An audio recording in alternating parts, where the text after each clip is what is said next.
देखिए 2021 से हम लोग रिलेशनशिप में आए थे। जब मैं पहली बार इंडिया आई थी तब हम लोग मिले थे। मुझे एयरपोर्ट पे लेने भी आए थे। 2 घंटे इन्होंने इंतजार किया एयरपोर्ट पे। नहीं, हमारी बॉन्ड तो ऑलरेडी इंडिया आने से पहले ही बहुत स्ट्रांग हो चुकी थी। हम दोनों ही इस रिश्ते में बहुत ज्यादा स्ट्रांगली रहे थे। हम लोग जाने लगे, वहाँ होटल जाने लगे। होटल गए तो वो शारीरिक संबंध बनाने लगे, बोलने लगे कि अभी शादी के लिए। सबसे बोल के भी गए, हमारे घर में भी सबसे बोला उन्होंने, परिवार में भी। संगठन के लोग हैं जो भीम आर्मी में, उनसे भी सबसे बोला कि मुझे इस लड़की से शादी करनी है। मोबाइल नंबर ले लो और हम जब भी कुछ भी कार्य हो तो हमें बता दिया करो। ब्रेकअप होना आम है, लेकिन किसी की जिंदगी के साथ खिलवाड़ करना आम नहीं है।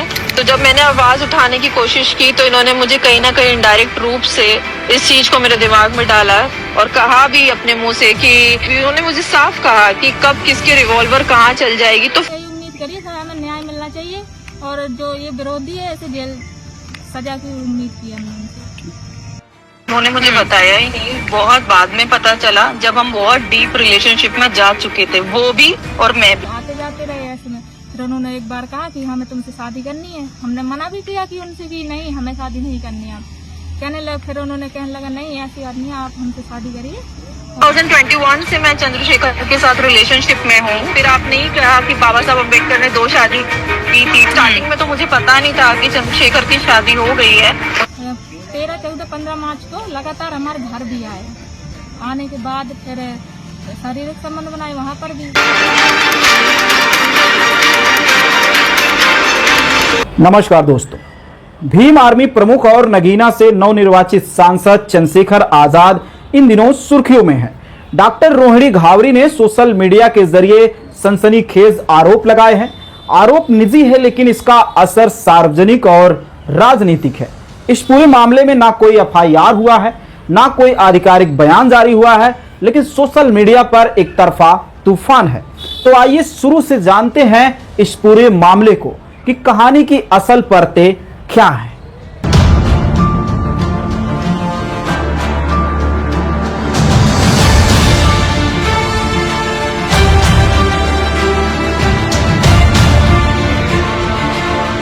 डॉक्टर रोहिणी घावरी एक पढ़ी लिखी प्रबुद्ध महिला है जो स्विट्जरलैंड में पीएचडी की है।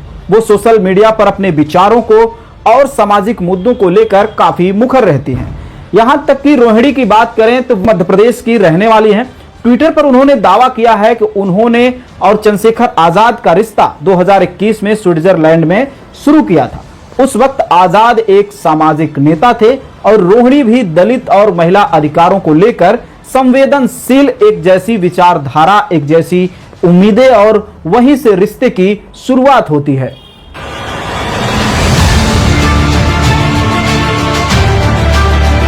फिर इस कहानी में एक बड़ा ट्विस्ट आता है। उन्होंने दावा किया कि 4 साल का रिश्ता था जिसमें उन्होंने पूरा समर्थन दिया, चाहे वो मानसिक हो, राजनीतिक हो या फिर सामाजिक हो। लेकिन समय के साथ चीजें बदलने लगी। 2024 के लोकसभा चुनाव में चंद्रशेखर आजाद को जीत मिली, लेकिन जीत के कुछ हफ्ते बाद ही डॉक्टर रोहिणी ने ट्विटर पर सिलसिलेवार पोस्ट करना शुरू किया है। उन्होंने आरोप लगाया है कि चंद्रशेखर ने उन्हें प्यार में बांधा, इस्तेमाल किया और फिर शादी की बात पर संबंध खत्म कर दिए।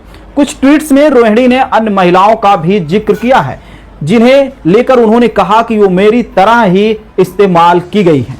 साथ ही उन्होंने दावा किया कि उनके पास चैट्स, स्क्रीनशॉट्स और तमाम ऐसे प्रूफ भी हैं।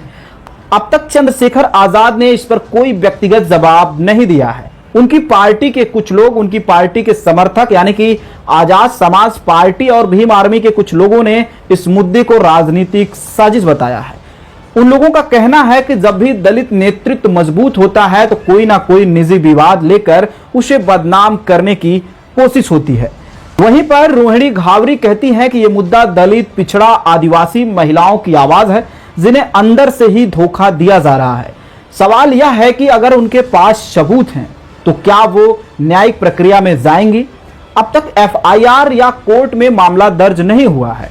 यहाँ पर कुछ सवाल हैं जो हर दर्शक के मन में आ सकते हैं। क्या ये सिर्फ एक टूटे रिश्ते की नाराजगी है या किसी नेता का सच?